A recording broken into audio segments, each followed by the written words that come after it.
সাকিব আল হাসান ছিলেন not out, যেন খেলতে চাইলেন আরও বেশি। ততক্ষণে ইনিংসটা শেষ হয়ে গেছে। সাকিবের নামের পাশে ১৬ বলে ২২ রান, সাথে একটা ৪ ও একটা ছক্কা। বল হাতে সাকিবের হাতে উঠল ৩ উইকেট। প্রতিপক্ষের প্রথম ২ ব্যাটারকে প্যাভিলিয়নে পাঠানোর কারিগর তিনি। দুজনকেই করেন সরাসরি বোল্ড। সাকিব যখন ব্যাট হাতে ক্রিজে তখন টিকে থাকার গুরুত্ব ছিল বেশি। অপর প্রান্তে থাকা চামিন্দু উইরামাসিঙ্গে তখন ঝড় তুলছেন। তার ঠিক আগে সাকিবের সাথে একই ক্রিজে ছিলেন আরেক বাংলাদেশি তাওহিদ হৃদয়, যাকে নিয়ে জাফনা কিংসের বড় আশা। কেনই বা আশা করবে না? জাফনার হয়ে আগের ২ ম্যাচে অপরাজিত ছিলেন হৃদয়। ক্যান্ডির বিপক্ষেই খেলেছেন ৩৫ রানের ইনিংস। আর গত ম্যাচের কথাটা একটু স্মরণ করুন। ৮ বলে ৪ ছক্কা ও ১-৪-এ হৃদয়ের ব্যাটে আসে ৩১ রান।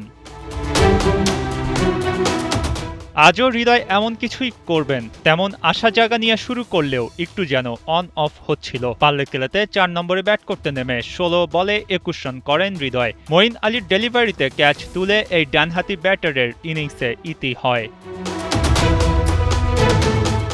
নট আউট থাকার সাকিবও হৃদয়ের মতো ১৬ বল খেললেন।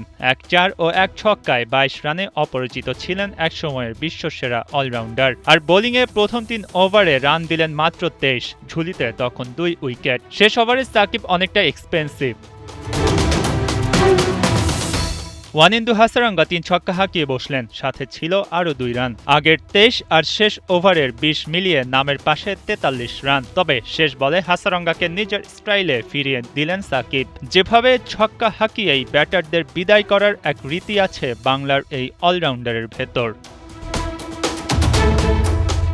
খুব কাছাকাছি, তবুও বহু দূরে। ক্যান্ডি রয়্যালস সম্ভবত সব চেষ্টা করল, কিন্তু জয় তুলতে ব্যর্থ।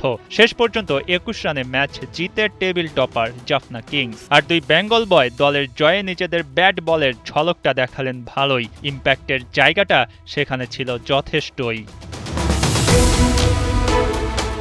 মঈন হাসান, ৭১।